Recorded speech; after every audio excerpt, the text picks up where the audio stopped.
Okay, so the last video I made was about finding where you would like to go. So after you find where you want to go, the next part is probably the hardest part. You have to declutter your life.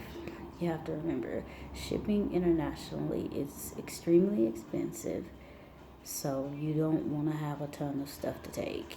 And you can only take so much stuff on the airplane with you. So you have to be realistic, and you want to give yourself at minimum 6 months to try to go through things and take what you can live with, what you can live without, donate it, sell it, do whatever you have to do, but you need to declutter. Once you get that done, you want to start checking into how much it'll cost. Get the weights of your things and check and see how much it'll cost. If you can put your like media stuff together, your books and things like that, you can try to do media rate for those things. But shipping is really, really expensive. That's probably the worst part. And then you'll want to check to see what you can take inside of your luggage, like medicines. Say if you have asthma, nebulizers. Put all your nebulizers in your luggage. Um, so that is a task. That literally, if I put all the time together I spent on that, that probably took about 5 months going through what we could take, what we couldn't take, and what needed to be shipped, what I could live with getting rid of, and what did I absolutely have to have. That is really, really hard. People don't even really consider how much time that takes. So that would be your next step. And then looking into shipping.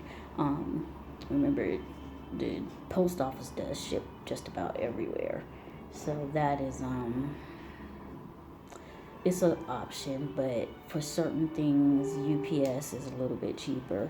FedEx is probably the most expensive out of all of them. You don't want to really use them unless it's something that you absolutely cannot live without, and the other places won't ship it.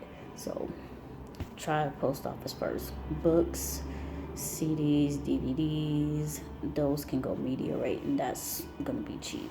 And then you want to make sure you have somebody that could send them to you, and then you want to check into, are you going to have to pay any type of fees to get it shipped? Like, for instance, here, if it's sent to you within the first 6 months of you settling in, you don't have to pay the fees for it. There's a little waiver you fill out.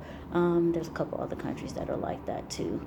So that's another thing you want to check into. Do you need to pay anything extra on top of your shipping costs? Is there import fees, or is it included with what you're paying for? So, and that is a really, really, really big portion of, there's all kinds of fees associated with shipping. So that will be your next step, and it is a really, really big step. So expect that to take a whole lot of time. Decluttering, offering things that you have that are in good condition to other people in the group, or in your neighborhood, and hey, it may even be a tax write-off for you. Okay, so yep, shipping. That's this video, and next week we'll do the next step.